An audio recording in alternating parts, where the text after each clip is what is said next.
Pétrifiés par le froid, les branches tombent par milliers dans Montréal.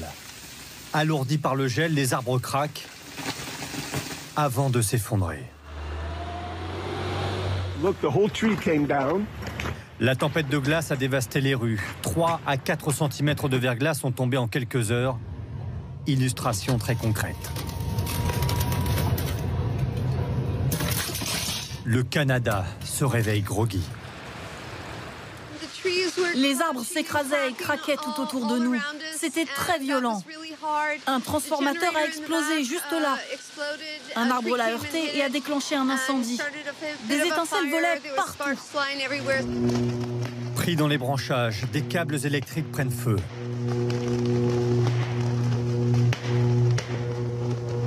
Plus d'1 million de Canadiens sont privés de courant. C'est la plus grosse panne depuis 20 ans. Et elle va durer plusieurs jours pour certains foyers. Déblayer les rues prendra du temps. Ça prendrait 10 fois plus d'effectifs pour être capable de faire ça en quelques jours. Alors ça va prendre plusieurs semaines pour tout nettoyer la ville. L'alerte est levée, mais il est toujours déconseillé de sortir. Les branches sont encore fragiles. Au Québec et dans la province voisine de l'Ontario, 2 personnes ont perdu la vie, écrasées par les arbres. Montréal, comme les régions voisines, s'est réveillé sous une couche de glace. Les branches sont tombées pendant toute la nuit. C'était très bruyant. Le parc La Fontaine est méconnaissable. Partout, c'est comme un son de guerre, oui.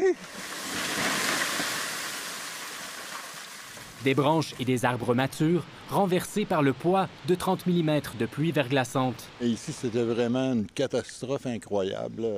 Ça tombait de partout. Mon Dieu, c'était vraiment effrayant. Les débris ont donné des maux de tête aux automobilistes. Cette femme découvre la mauvaise surprise. Sa voiture est lourdement endommagée. Elle déplore le manque de soutien de son assureur. Je me suis retrouvée avec mes propres problèmes. J'ai pas trouvé ça très agréable. Sur l'île de Montréal, près de la moitié des maisons étaient privées d'électricité en matinée. Évidemment, c'est une crise. Il faut être très sensible à ça. Montréal est dévasté présentement. Une crise qui touche également la Montérégie. Un homme de 60 ans y a laissé sa vie. La branche qu'il coupait lui est tombée dessus. On ne peut pas avoir une meilleure justification pour dire à tous les Québécois d'être prudents, que ce soit avec les branches d'arbres, que ce soit bien sûr avec les fils. François Legault s'est entretenu avec les dirigeants d'Hydro-Québec avant de constater les dégâts dans l'est de la ville. Pour accélérer le nettoyage, la mairesse Plante demande aux Montréalais de déplacer leurs véhicules. Il n'y a pas de contravention aujourd'hui, là. Justin Trudeau s'est déplacé dans le quartier Villeray, où une chute de glace l'a surpris, sans conséquence toutefois. Au plus fort des pannes, 1 200 000 foyers canadiens ont manqué d'électricité. La PDG d'Hydro-Québec, Sophie Brochu, discrète depuis l'annonce de sa démission, a défendu la fiabilité du réseau. Les autorités prévoient rétablir les 3/4 des pannes d'ici vendredi soir. Ça s'est concentré beaucoup dans la région de Montréal, la région de l'Outaouais, la région de la Montérégie. C'est vraiment là, qu'est-ce qui est au nord, au sud, près du fleuve, là, qui a vraiment eu davantage de dégâts. Si les pylônes électriques ont tenu le coup, des milliers de fils se sont affaissés. Quelques 1100 monteurs de ligne d'Hydro-Québec sont à pied d'œuvre pour rebrancher tout le monde.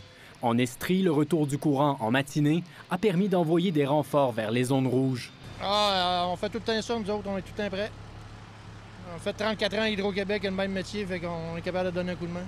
Si on essaie d'appeler, il n'y a aucun réseau. Autre contre-coup, les principaux réseaux de téléphonie ont connu des ratés tout au long de la journée. On n'avait pas accès, dans le fond, à aucun réseau. Fait que c'est sûr, s'il y avait eu une urgence, je ne sais pas qu'est-ce qu'on aurait fait. Le réchauffement des températures en journée a provoqué des chutes de glace dangereuses, forçant même la fermeture partielle du pont Champlain. Un peu partout, des haltes chaleur ont ouvert leurs portes pour se réchauffer, mais aussi pour charger les téléphones. À Kentley, en Outaouais, on sert même des repas chauds. On a tout ce qu'il faut pour approvisionner les gens, les bedons et le cœur des gens. L'occasion de se serrer les coudes entre voisins. On va aller charger les ordinateurs chez les voisins qui ont de l'électricité. Sinon, il y a ce beau côté-là, toujours, la solidarité entre nous, c'est cool. Ça réveille quelque chose de bien aussi. Une solidarité bienvenue pour ceux qui passeront la fin de semaine de Pâques sans électricité. Ici Jean-Philippe Hughes, Radio-Canada, Montréal.